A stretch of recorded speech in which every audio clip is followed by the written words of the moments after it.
Good morning, dear students. How are you all? Today we'll study the same chapter, Is Matter Around Us Pure? Children, we take a beaker and we fill water in it. Now we add some sand in it. That is, sand particles we add in it. You see that these sand particles are big enough so they do not get dissolved properly with water. They get settled down. Sand particles are called solute and water is called solvent, and this solution is known as suspension. Suspension is the solution of sand in water. Same way other examples are also there, like mud in water. It means you understood one thing. In suspension, solute particles are big enough which are not able to dissolve with water.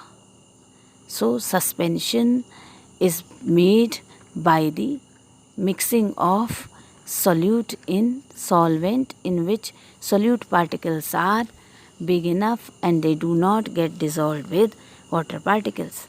From here, the definition of suspension is: a suspension is a heterogeneous mixture in which solute particles are not mixed with solvent particles throughout the solution.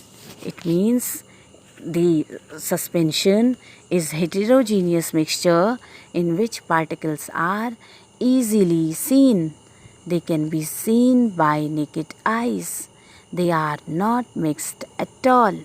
And you know that sand particles are not mixed in water. They are easily visible, and such type of solution is known as suspension. Now, the properties of suspension. Number 1, suspensions are heterogeneous mixtures. It means they are not mixed well with water, or solute particles are not mixed well with solvent particles. Number 2 property is we can see the particles of suspension through our naked eyes. It means the particles are so big enough that they are easily be seen by naked eyes. We can see the suspension particles by naked eyes. So this was the property number 2.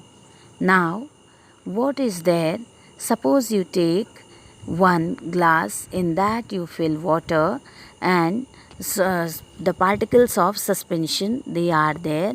Then when a beam of light is passed from the glass, then you see that it is easily be seen, because the suspension particles are big enough to scatter the beam of light. So we can see the path of light through the particles of suspension. This is our property number 3. Property number 3, again we can see the path of light through the particles of suspension. It means the particles of suspension are big enough to scatter the beam of light, and that's why the beam of light is easily be seen through the suspension. So we can take other examples also for it, like you can see that in your room the dust particles, they are easily be seen when the light is entering through the hole of the door. Number 4 property is the particles of suspension tend to settle down when left undisturbed.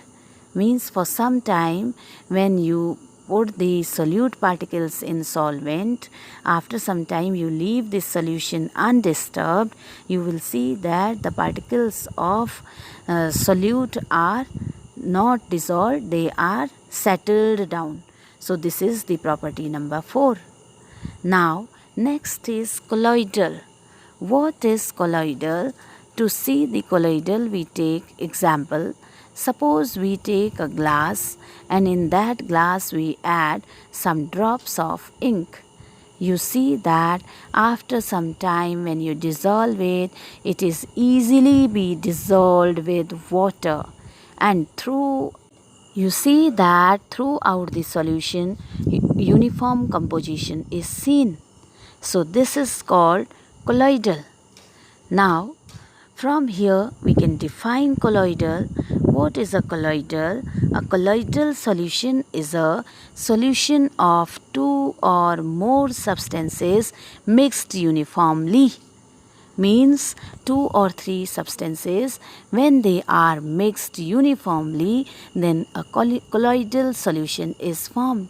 Children, one thing to be noted, it looks uniform composition, but it is not uniform composition. It looks homogeneous, but it is not homogeneous. It is also heterogeneous. A colloidal solution is the solution of two or more substances mixed together properly, which looks homogeneous. The properties of colloidal solution are: number one, a colloidal solution is a heterogeneous mixture, though it looks homogeneous, but it is not homogeneous. It is heterogeneous. Number two, the particles of colloids are too small that we cannot see them with naked eyes. Yes, children, particle size is very small. It cannot be seen by our naked eyes. That's why it looks as homogeneous, because the particles are too small. Third property, we can see the path of light through a colloidal solution. As we can see through suspension, same way the path of light can also be seen by a colloidal solution. Fourth property, the particles of colloidal solution do not settle down when left undisturbed. Why? Because the size of the particle is too small. They are mixed together properly, that's why they do not settle down.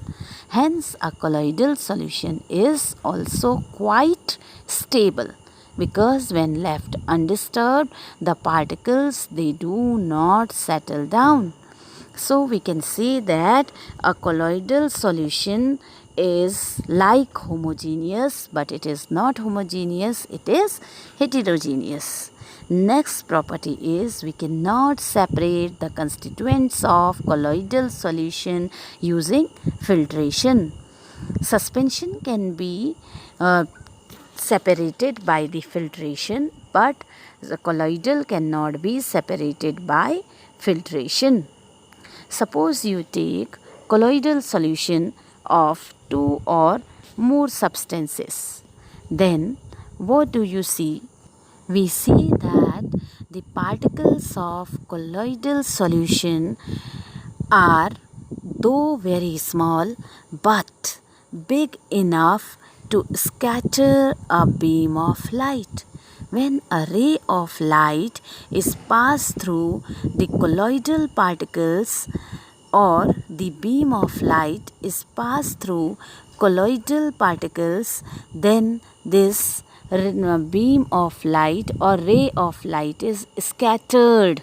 It is seen through colloidal particles, the ray of light is scattered. So when a beam of light is passed through a colloidal, the particles of colloidal scatter the beam of light, and we can see the path of light in the solution. And you know that this is known as Tyndall effect. So what is Tyndall effect?